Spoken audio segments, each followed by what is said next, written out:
জিওডো online class চ্যানেলে তোমাদের নবম শ্রেণীর জন্য দ্বিতীয় পর্যায়ক্রমিক যে মূল্যায়ন শুরু হয়েছে, সেই দ্বিতীয় পর্যায়ক্রমিক মূল্যায়নের জন্য ভূগোলের থেকে কয়েকটি গুরুত্বপূর্ণ প্রশ্ন আমি এখানে তুলে ধরেছি, যেগুলো পরীক্ষায় আসতে পারে, এবং যে এমসিকিউ এবং এসএকিউগুলো আছে তাদের উত্তরও আমি এখানে বলে দেব।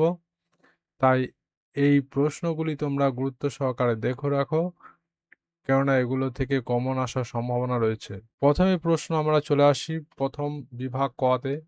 বিভাগ কয়ে যে প্রশ্নটা আছে, সুমেরু বিন্দু থেকে কুমেরু বিন্দু পর্যন্ত প্রধান রেখার নাম। এখানে চারটে অপশন দেওয়া আছে। এটা হবে মূল মধ্যরেখা। মূল মধ্যরেখার মান, দ্বিতীয় প্রশ্ন, মূল মধ্যরেখার মান হচ্ছে 0 ডিগ্রি। আমরা সবাই জানি 0 ডিগ্রি। পাঁচ সংস্থান তত্ত্বের মূল প্রবক্তা বা জনক হলেন, এখানে উত্তর চারটে অপশন দেওয়া আছে, ম্যাকেনজি আছে, পিচো, উইলসন, ডারউইন। এখানে উত্তর হবে পিচো। 4 নম্বর প্রশ্ন, পৃথিবীর উচ্চতম আগ্নেয়গিরি হলো। পৃথিবীর উচ্চতম আগ্নেয়গিরি, এখানে চারটি অপশন দেওয়া আছে, ফুজিয়ামা, ভিসুভিয়াস, ক্রাকাতোয়া, মৌনা লোয়া। উত্তর হবে মৌনা লোয়া। পৃথিবীর দীর্ঘতম ভঙ্গিল পর্বত হলো, A Himalaya, B Rocky, C Alps, এবং ডি হবে আন্দিজ। মৃত্তিকা সৃষ্টির প্রাথমিক পর্যায়ে সৃষ্ট হয়, মৃত্তিকা সৃষ্টির প্রাথমিক পর্যায়ে সৃষ্টি হয়, অপশন দেওয়া হচ্ছে এ সোলাম, বি রেগোলিথ, সি ব্যাথলিথ, ডি কোনোলিথ। উত্তর হবে বি। উত্তর হবে রেগোলিথ। আবহবিকারের ফলে সৃষ্ট চূর্ণ বিচূর্ণ, এখানে বিচূর্ণ হবে, বিচূর্ণ শিথিল শিলাস্তরকে বলে। এখানে অপশন দেওয়া আছে এ হার্ডপ্যান, বি ব্যাথলিথ, সি রেগোলিথ, ডি লোপোলিথ। উত্তর হবে সি রেগোলিথ। অ্যালুভিয়েশন সর্বাধিক ঘটে শুষ্ক অঞ্চলে, শীতল অঞ্চলে, বৃষ্টিবহুল অঞ্চলে, নাতিশীতোষ্ণ অঞ্চলে। উত্তর হবে বৃষ্টিবহুল অঞ্চলে।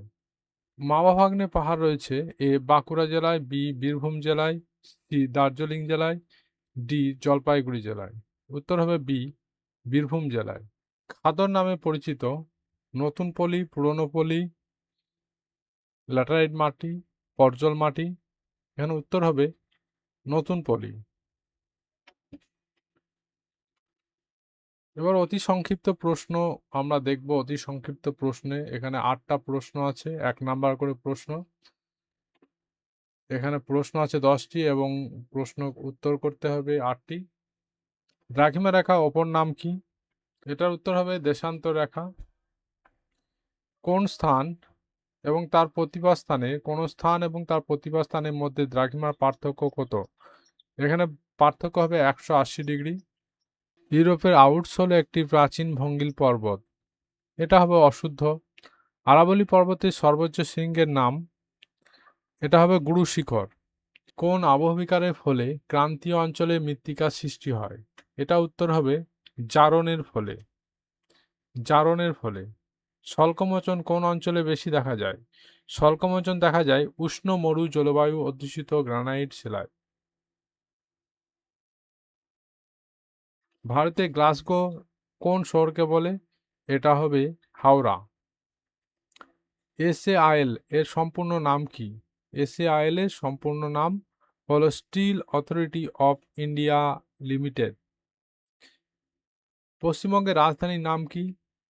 পশ্চিমবঙ্গের রাজধানীর নাম কলকাতা। পশ্চিমবঙ্গে কোন শহরকে কালো হীরের শহর বলা হয়? এটা হবে আসানসোল। এবার গ বিভাগে আমরা চলে আসি। গ বিভাগে কিছু সংক্ষিপ্ত প্রশ্ন আছে 2 নাম্বারের। এখানে 4টি প্রশ্ন করতে হয়। প্রশ্ন আছে অক্ষাংশ কি, নিরক্ষরেখা কি, ভঙ্গিল পর্বত কি, হিউমাস কি, খাদ্য প্রক্রিয়াকরণ শিল্প কি, পশ্চিমবঙ্গের কোথায় এবং কবে কাপড় কল স্থাপিত হয়? এটা উত্তর হবে ঘুষুরিতে। ঘুষুরিতে 1818 সালে। এবার সংক্ষিপ্ত প্রশ্ন, সংক্ষিপ্ত ব্যাখ্যামূলক প্রশ্ন, এটার জন্য 3 নাম্বার থাকবে। 4টি প্রশ্ন করতে হবে। প্রতিভা স্থানের 3টি বৈশিষ্ট্য লেখো। 2 উদাহরণ সহ স্তূপ পর্বতের বৈশিষ্ট্য আলোচনা করো। 3 আগ্নেয় পর্বতের আগ্নেয় পর্বতের বৈশিষ্ট্যগুলি কি কি? মরু অঞ্চলে যান্ত্রিক আবহবিকার বেশি দেখা যায় কেন? উষ্ণ মরু অঞ্চলে ক্ষুদ্র কণা বিস্ফোরণ বেশি হয় কেন? দুর্গাপুরকে ইস্পাত নগরী বলা হয় কেন? টিকা লেখো। আইআইএসসিও। এবার পরের বিভাগে ওয়া, এখানে দীর্ঘ উত্তরধর্মী প্রশ্ন যে কোনো একটি করতে হয়। পশ্চিমবঙ্গে লৌহ ইস্পাত শিল্পের উন্নতির কারণসমূহ আলোচনা করুন। রাসায়নিক আবহবিকার বলতে কি বোঝো? এর প্রধান প্রক্রিয়াগুলি ব্যাখ্যা করো। মালভূমি বলতে কি বোঝো? মালভূমির শ্রেণীবিভাগ করো। এই প্রশ্নগুলি খুবই গুরুত্বপূর্ণ প্রশ্ন, তোমরা দেখে রাখবে, পরীক্ষায় আসার সম্ভাবনা সবচেয়ে বেশি।